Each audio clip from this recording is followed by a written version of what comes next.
Hi everyone, the Mature Simmer here. So this is an episode that's going to be a little different and probably not nearly as long because I'm not going to be doing any work on it. But I'm actually looking through my farm finances for Misty Hills and seeing what I'm starting to be able to learn from it. And so I'm including this kind of in the tutorial section too, because this is part of farm finances, and it helps you understand how you can look at things within the game, regardless of what you're doing. It's just the benefit I have with FSN is I've got years and years and years of data that I can look at. So I've spent a bit of time basically getting all of my old years updated with the cost per acre and profit per acre so that I can start understanding what I'm seeing. And the challenge still is, because of the way things overlap seasons, you're still going to have to do some math. You're going to have to pull some data to get information, but I'll explain how you can use something like this. So I'm using year 74, which was last year, as it was the most self-contained. We did all the field work, we harvested, and we sold all in 1 year. So I know what my price was, I know what my cost was. So you can see, the difference in cost per acre. Basically it looks like the low point is $361 per acre, all the way up to $443 per acre. So a swing of about $80 per acre, depending on what's happening. And again, you can go down here and look at the detail to try to determine, what that might be. So, again, that would take a little bit of work and a little bit of thought to see, did it take more seeds per acre? I don't have data divided that way. I certainly can make the spreadsheet significantly more complicated, where I could take that acre information and apply some added metrics to the consumables, and maybe that will be version 3.0 of the spreadsheet, where this is really kind of version 2.0, where I've taken it from just straight profit to cost and profit per acre. I've added the per acre piece in there. I just haven't spread that across in detail to consumables, because part of the issue is I don't track physical quantity. I track dollars. I mean, again, you could work backwards because the cost per seed is the same per liter from year to year to year. It's just a constant in the game. So we can see cotton, as I think I mentioned when I was working with it, is really at about, it's mid 7,000s per acre once I take everything into the mix here. If I go to this year, now obviously I'm still in progress here. So I've got my oats, I've got my hemp that's starting to work, and you can see at this point all I've got is cost, because obviously I haven't sold anything off. I also haven't finished harvesting my oats, so I've got 3 fields where I don't know what the yield is yet. And that yield is only helpful once we get a price in there anyway. But at this point, you can kind of see what I was seeing as far as what hemp is compared to something like oats directly. Is again, I'm looking at 440 all the way up to 687. So there's a pretty big swing. I mean, it's $247 basically, depending on what's happening. And if I look at year 74, field 98 was also my high cost per acre. So if I look at that, what I'm probably going to see is a trend, which 73 plays it out. I don't have information in there for that year. Let's see, where do I have cost per acre? Yeah, it seems like I have some missing data because clearly I've done stuff on that field in each year, but somehow I didn't have consumables. And the challenge became, like, once we did precision farming, the fields that were grouped, 29 and 30, for example, I just took the number out of the game and lumped it in, and because it was just profit and I wasn't figuring anything per acre, ultimately I had determined for that period of time it wasn't worth it, and now it would be a bit of a challenge to go and recreate with accuracy. And so I do have to be careful in that, this 10,000 per acre profit on oats isn't real because it's 85 and 86. So really I'd have to move this acreage up here. Then I'd also have to get that cost up there. So, I could clean things up and definitely make it better, but this is the same thing. The 7,000 per acre is not real. So when I'm comparing it here to, well, I guess I don't have oats there. Where do I have oats again? All right, so this is divided out.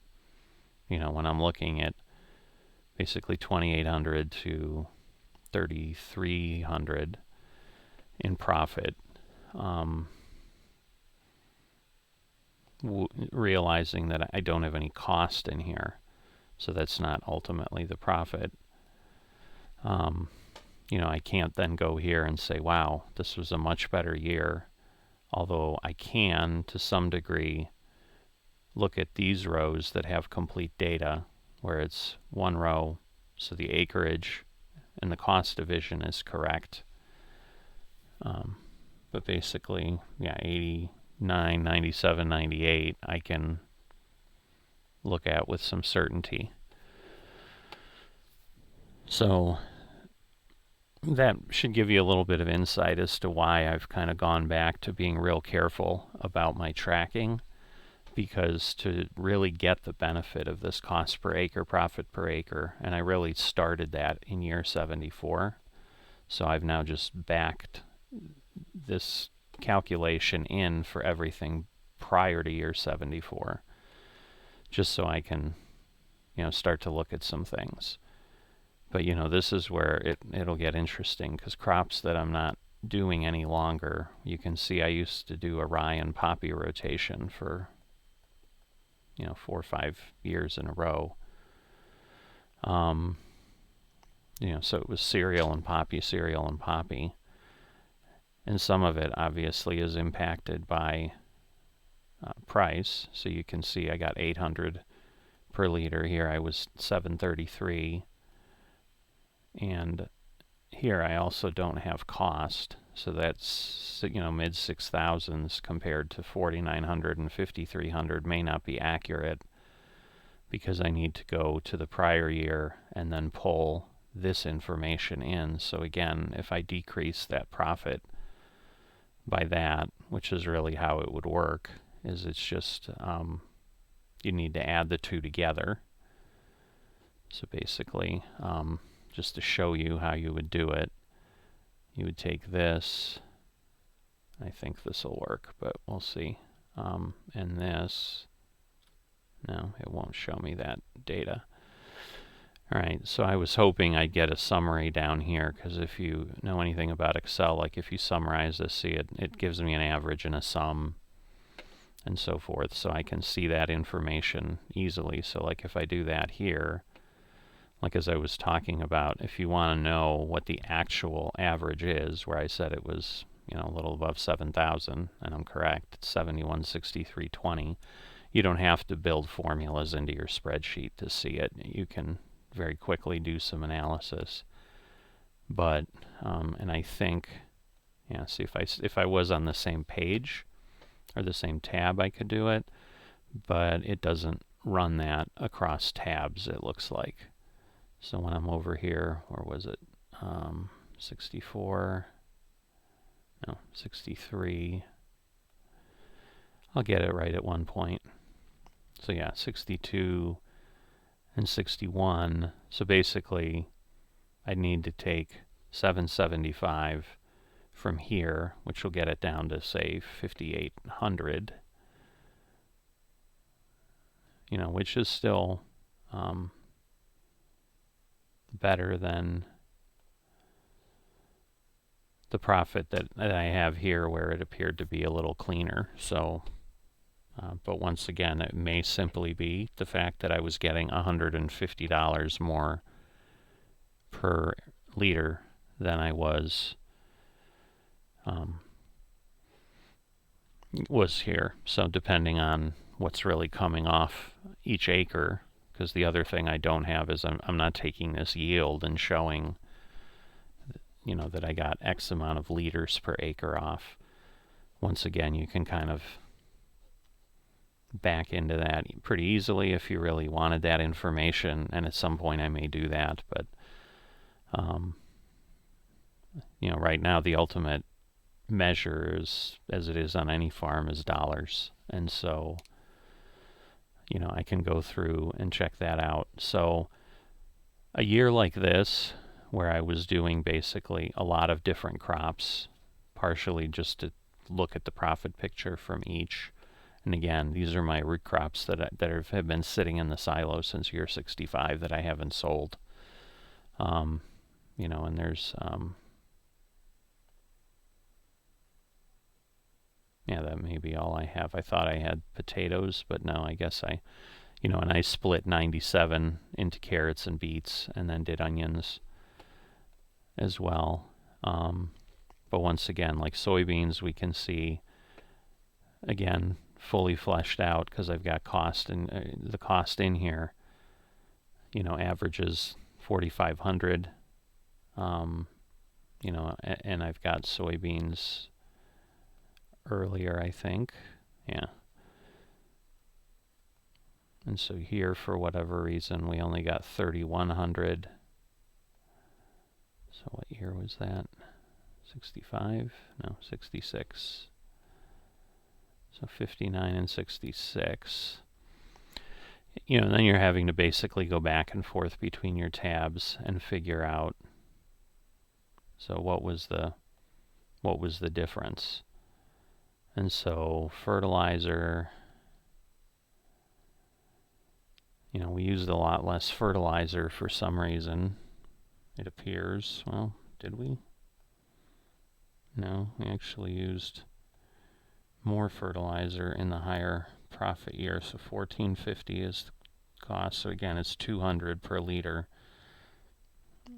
and that may be the difference in what we're getting per acre, because it's really a difference of 3,100 to, what was it, 4,500. And just because of the yield of soybeans, it could be that 200 per liter is increasing things by 1,400.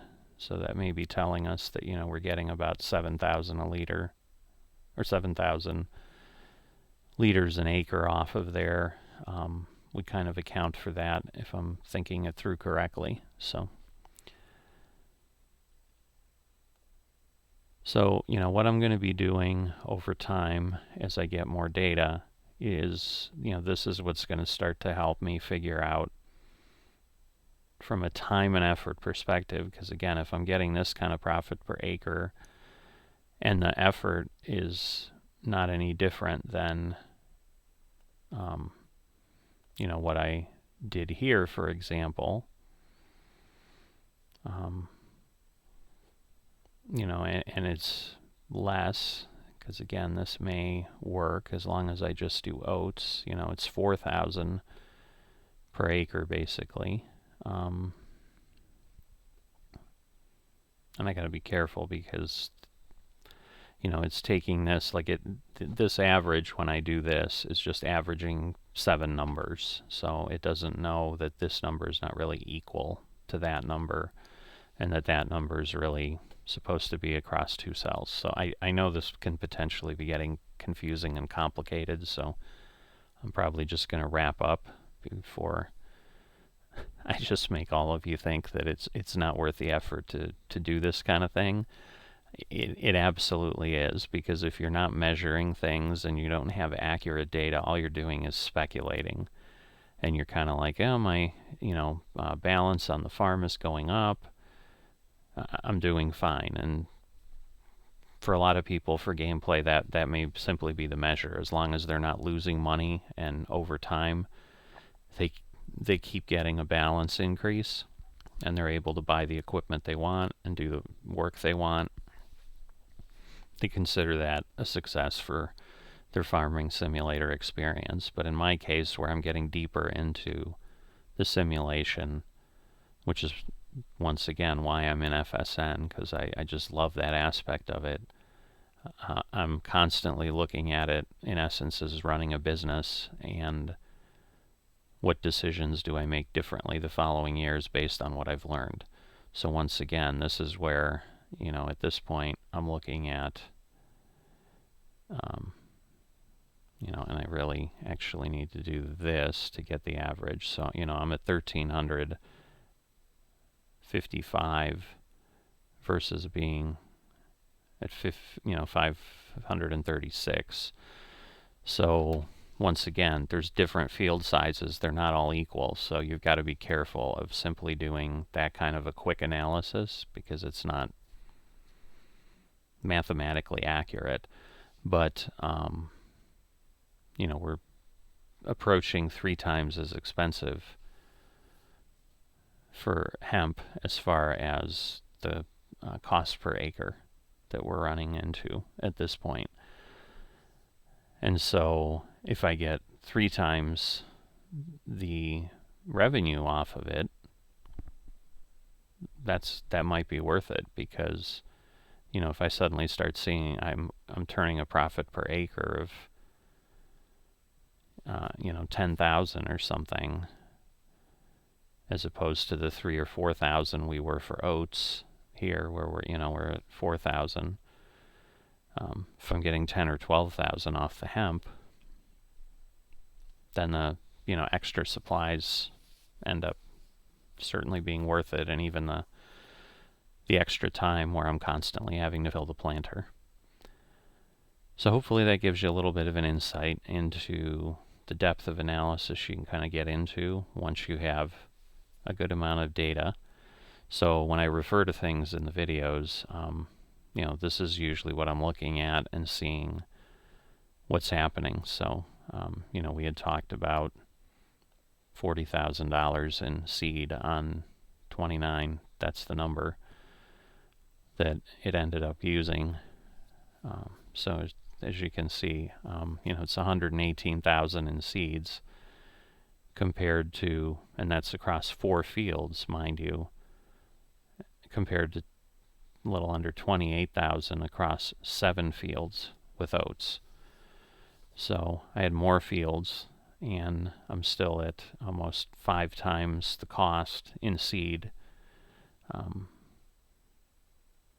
with 4 fields. So, and we have to be aware 98's a small field, so it's not like it's just slightly over 50%. It's probably significantly more, closer to 60-65% of my acreage in hemp versus the 100%. So you just got to be careful that you're being honest with your calculations when you're doing an analysis. Otherwise, you're going to get poor results, because the nice thing about math is that it's not ambiguous. I mean, it's giving you data, and as long as you do the math correctly, you're going to get valid information that can then drive your decision making on your farm. So I hope this helped. I hope this was at least a bit interesting. Any questions, certainly pop them below. I'll be happy to jump in and answer it as best I can. And as always, please subscribe, tap the like button so others can see this information, and I will see you next time.